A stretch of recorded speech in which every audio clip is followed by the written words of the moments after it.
Welcome to EGF academy. मैं हूं doctor Geetanjali. आज का टॉपिक है coastal regulation zone. It is important. जो हमारा कोस्टल एरिया है उसको मैनेज करने के लिए सबसे पहले आया था कोस्टल रेगुलेशन जोन 1991 में। This is a notification environmental protection act के अंडर में ही ये नोटिफिकेशन निकाला था 1991 में ministry of environment forest and climate change ने। तो इसका मैंडेट यही था कि कोस्टल एनवायरमेंट को कंजर्व करना है, क्योंकि जो हमारा कोस्टल एरिया है वहां पर बहुत ज्यादा कंस्ट्रक्शन हो रहा था पहले, जो कि इट इज नॉट गुड। सो इसको मैनेज करना, रेगुलेट करना was very important. So that's why coastal regulation zone यहाँ पे लेके आया गया। अब ये इम्प्लीमेंट कहाँ पे होता है? हाई टाइड लाइन है, वहां से 500 मीटर तक में ये इम्प्लीमेंट होता है। तो हाई टाइड लाइन क्या है? ये है लो टाइड लाइन। इसमें आप देख सकते हो जहां तक कि नॉर्मली पानी आता है सी का, लेकिन जब हाई टाइड्स होते हैं तो पानी यहाँ तक पहुंच जाता है।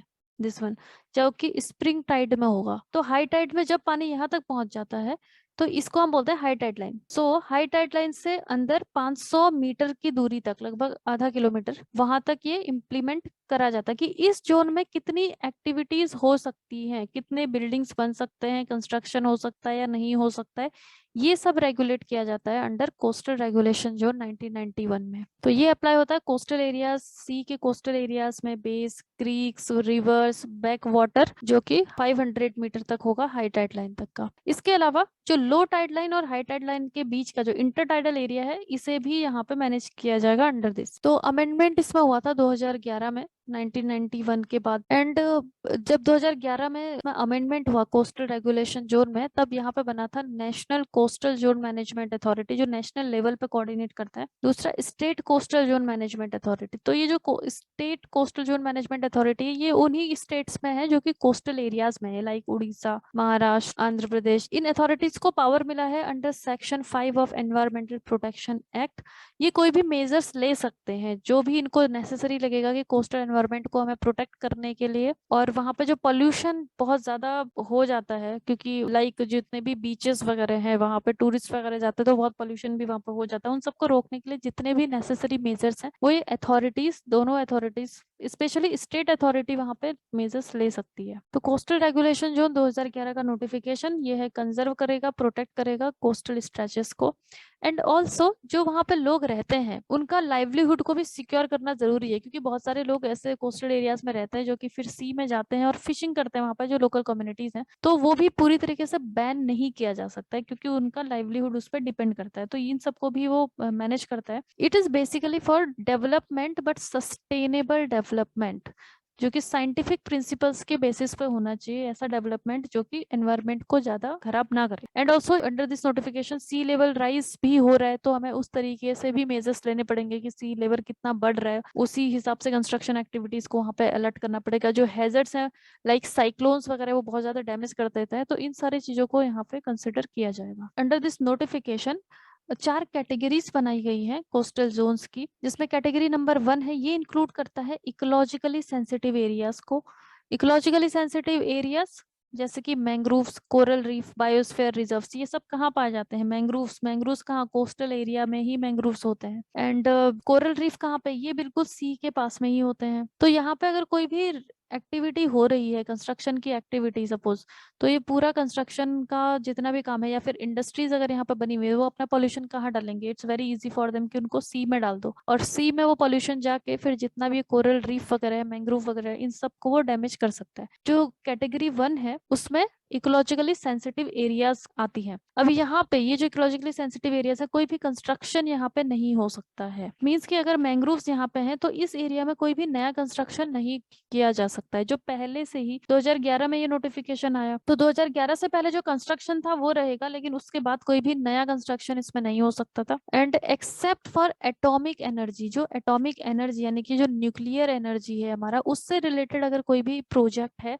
वो अलाउड होता है, क्योंकि एटॉमिक एनर्जी से रिलेटेड कोई भी एक्सपेरिमेंट इनलैंड नहीं किया जा सकता, इसको कोस्टल एरिया में ही करना पड़ता है फॉर सिक्योरिटी पर्पज ऑल्सो। इसके अलावा एटॉमिक एनर्जी के अलावा कोई भी कंस्ट्रक्शन एक्टिविटी यहाँ पे नहीं हो सकता है। Then construction of trans harbour sea link यहाँ पे बनाया जा सकता है। इस तरीके से आपने जैसे मुंबई में देखा होगा, ये लिंक करता है एक जगह को दूसरी जगह से, दिस इज सी। ओके, तो ये बनाए जा सकते हैं इकोलॉजिकली सेंसिटिव एरियाज में, लेकिन ये फ्लो ऑफ वाटर को इम्पैक्ट नहीं करना चाहिए। इसने जो फ्लो है वाटर का वो सेम ही रहना चाहिए, क्योंकि हो सकता है यहाँ पे भी नीचे कोरल रीफ्स वगैरह हो, उनको डैमेज नहीं होना चाहिए किसी भी एक्टिविटी से। अब CRZ1 वाली जो एरियाज हैं उनमें जो इकोलॉजिकली सेंसिटिव नहीं है, इट मीन्स कि जहाँ पे बहुत सारी एरियाज ऐसी हैं जहाँ इंडिया में कि जो कोरल रीफ मैंग्रोव्स कुछ जगहों पे मिल रहे हैं, बट कुछ जगहों पे वो नहीं भी मिल रहे हैं, तो वो इकोलॉजिकली सेंसिटिव एरिया नहीं है। वहां पे कुछ चीजें परमिटेड है, जैसे कि नेचुरल गैस को एक्सप्लोर एक्सट्रैक्ट किया जा सकता है, construction of basic amenities like school roads वगैरह वहां पर बन सकती है, लेकिन जो इकोलॉजिकली सेंसिटिव है उसमें ये सब नहीं बन सकता है। सॉल्ट हार्वेस्टिंग किया जा सकता है बाई सॉल्ट इवेपोरेशन, क्योंकि ये एरियाज में पूरा सी का वाटर है, तो सी वाटर को इवेपोरेट करने से सॉल्ट बन जाता है, ये सब किया जा सकता है। डिसैलिनेशन प्लांट्स मतलब यहाँ का जो पानी है, पानी में से जब सॉल्ट को ही निकाल दिया जाता है, जैसे कि आरओ की जो प्रोसेस होती है। नॉन हैजर्डस कार्गोस को भी स्टोरेज किया जा सकता है यहाँ पे। नॉन हैजर्डस जैसे कि edible oil, fertilisers within notified ports, जो नॉन हैजर्डस कार्गोस हैं वही यहाँ पे अलाउड किए जाते हैं। तो नाउ सेकंड जोन CRZ2, ये वो एरियाज हैं जो कि विच आर डेवलप्ड एरियाज हैं, villages and towns that are already well establish, यानी कि 2011 में जब ये नोटिफिकेशन आया उससे पहले ही ये वेल एस्टेब्लिश्ड थे। यहाँ पे ये है सी, और ये 500 मीटर का जो एरिया है जिसको ये रेगुलेट करता है, उस एरिया में ये इस तरीके से कंस्ट्रक्शन एक्टिविटीज वगैरह ये वेल डेवलप्ड ऑलरेडी है।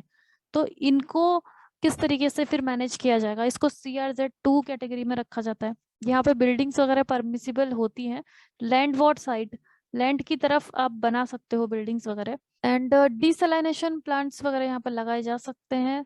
कुछ कंस्ट्रक्शन की एक्टिविटीज यहाँ पे परमिटेड हो सकती है, बट वो जो गाइडलाइंस निकाला जाएगा जो अथॉरिटीज है उसी के अकॉर्डिंग ही हो सकता है। फिर है CRZ3 एरिया, ये ऐसी एरियाज हैं जो कि अनडिस्टर्ब्ड है, जहाँ पे अभी कोई भी इस तरीके का कंस्ट्रक्शन वगैरह ये सब कुछ नहीं हुआ है, डेवलपमेंट नहीं हुआ है जहाँ पे। अब ये जो एरियाज है जो डेवलप्ड अभी तक हुई नहीं है, जो 2011 से पहले जहाँ पे कोई भी काम नहीं हुआ था, उसको अलग तरीके से मैनेज किया जाएगा। तो 200 मीटर तक हाई टाइड लाइन, ये है high tide line, high tide line से 200 मीटर तक यहाँ इतनी एरियाज में ये नो डेवलपमेंट जोन है, इसमें कोई भी डेवलपमेंट कुछ नहीं हो सकता, रोड नहीं बन सकती, बिल्डिंग्स कुछ भी नहीं बन सकता है। यहाँ पे एक्टिविटीज जो परमिटेड है, यहाँ पे एग्रीकल्चर हो सकता है इस एरिया में 200 तक का, फॉरेस्ट्री हो सकता है, एटॉमिक एनर्जी से रिलेटेड जितने भी प्रोजेक्ट्स हैं वो सब हो सकते हैं, रेयर मिनरल्स जैसे मोनोजाइट है ये सब यहाँ से निकाले एक्सट्रैक्ट करे जा सकते हैं, सॉल्ट मैन्युफैक्चर किया जा सकता है, रीगैसिफिकेशन ऑफ पेट्रोलियम प्रोडक्ट, ये जो एनर्जी मिनरल से रिलेटेड जो एक्टिविटीज है वो यहाँ पे करे जा सकते हैं। इसके अलावा नॉन कन्वेंशनल एनर्जी सोर्सेज जैसे कि विंड एनर्जी है नॉन कन्वेंशनल, ये सब सोलर प्लांट है, ये सब लगाए जा सकते हैं। कुछ पब्लिक फैसिलिटीज यहाँ पे हो सकती है, बट बेसिकली यहाँ पे घर वगैरह नहीं बन सकते, बिल्डिंग्स वगैरह नहीं बन सकती है 200 तक। अब 200 से 500 मीटर का जो एरिया है इसमें कंस्ट्रक्शन ऑफ हाउस हो सकता है, जो लोकल कम्युनिटीज यहाँ पे रहती है वो यहाँ पे 200 से 500 के बीच में अपने हाउसेस बना सकते हैं, टूरिज्म प्रोजेक्ट वगैरह यहाँ पे परमिसिबल है। फिर 500 से ऊपर की एरिया से इसका कोई लेना देना नहीं है, क्योंकि CRZ सिर्फ इंक्लूड करता है 500 मीटर तक की एरिया को ही रेगुलेट करता है, यहीं तक, इसके बाहर कुछ भी हो सकता है, रोड्स बनाओ कुछ भी करो। सो CRZ4 इसमें आता है एक्वेटिक जोन, यानी कि पानी वाला। अभी तक हमने जो भी देखा वो क्या था, लैंड एरिया को हम मैनेज कर रहे थे, जितना भी है ये जो लैंड वाला एरिया है, बट कुछ ऐसी भी जगह है जहाँ पे सिर्फ पानी ही पानी है, तो उस एक्वेटिक एरिया को रखा गया है CRZ4 में। Aquatic area from low tide line से लेकर टेरिटोरियल लिमिट्स तक का, तो टेरिटोरियल लिमिट्स में आपको बता चुकी हूँ, जैसे ये अगर लैंड का एरिया है इसके अंदर भी पानी आ जाता है, तो पूरी लाइन बना दी जाती है। मतलब इंडिया का इस तरीके से अगर हम देखेंगे मैप, तो ये पूरा जब हम ज्वाइन कर देते हैं, ये वाटर हर तरफ जितना भी वाटर है उन सबको CRZ4 में रखा जाता है। अब यहाँ पे ट्रेडिशनल फिशिंग पर कोई भी रिस्ट्रिक्शन नहीं है, जितने भी फिशर्समैन वगैरह हैं वो वहां पे जाके फिशिंग कर सकते हैं, बट यहाँ पे कोई भी वेस्ट को डिस्पोजल नहीं किया जा सकता है। अनट्रीटेड सीवेज वेस्ट हो, सॉलिड वेस्ट हो, म्यूनिसिपल वेस्ट हो, ये सब यहाँ पे डिस्पोज नहीं किया जा सकता है। इसके अलावा एक आइलैंड प्रोटेक्शन जोन नोटिफिकेशन भी निकाला गया था 2018 में। ये आइलैंड्स को प्रोटेक्ट करता है, हमारे जैसे अंडमान निकोबार आइलैंड है, लक्षद्वीप आइलैंड है, इनको प्रोटेक्ट करने के लिए specially under this CRZ zone जो है कोस्टल रेगुलेशन जोन नोटिफिकेशन, इसमें भी प्रोटेक्ट किया जाता है, बट स्पेशल प्रोटेक्शन देने के लिए island protection zone notification under, ये भी एनवायरमेंटल प्रोटेक्शन एक्ट 1986 के अंडर ही ये निकाला गया है, इसी में है। तो 2018 में ये निकाला गया था। ओके, तो मैंने आपको बताया 4 कैटेगरीज हैं, कैटेगरी नंबर 1, 2, 3 एंड 4। तो कैटेगरी 1 में क्या रखा गया, इकोलॉजिकली सेंसिटिव एरियाज है, कोस्टल जोन रेगुलेशन, इसमें जैसे मैंग्रोव्स, कोरल रीफ, ये सब आ जाएंगे। फिर कैटेगरी 2, इसमें डेवलप्ड एरियाज आ जाएंगी, शोर लाइन पे, जो ऑलरेडी पहले से ही डेवलप हो चुकी हैं। देन कैटेगरी 3, इसमें ऐसी एरियाज जो कि डेवलप्ड नहीं है, इट मीन्स कि वो CRZ 1 का भी पार्ट नहीं है और CRZ 2 का भी पार्ट नहीं है। इसको भी रूरल एरिया, इट मीन्स इसको फिर से सब कैटेगराइज किया गया है अकॉर्डिंग टू द पॉपुलेशन की डेंसिटी के हिसाब से, जिसमें कि 2161 पर स्क्वायर किलोमीटर की डेंसिटी से ज्यादा जो है उसको ए में रख दिया, और 2161 से ज्यादा है, कम है जो कैटेगरी बी में, तो इसका मैनेजमेंट थोड़ा अलग अलग कर देते हैं according to the population density. Then category 4, इसमें एक्वेटिक एरियाज आ जाती हैं अप टू टेरिटरी लिमिट्स। तो इस तरीके से आपने देखा, जैसे ये है इंडिया का मैप, अब हम इसको ऐसे जब मैच करेंगे, यहाँ पे लाइन ड्रॉ करेंगे, तो यहाँ पे वाटर है, यहाँ भी वाटर है, यहाँ भी वाटर है, ये सारा वाटर किसमें आ जाता है, एक्वेटिक एरियाज जो है ये CRZ 4 में आ जाती है। एनवायरमेंटल लॉस सीरीज को फॉलो करने के लिए आप हमारे चैनल को सब्सक्राइब कर लें। अपनी बेटर प्रिपरेशन के लिए आप हमारे अफोर्डेबल कोर्सेज भी ज्वाइन कर सकते हैं। हमें कॉन्टेक्ट करने के लिए आप दिए गए नंबर्स पर कॉल करें और contact through our website link is given in the description box.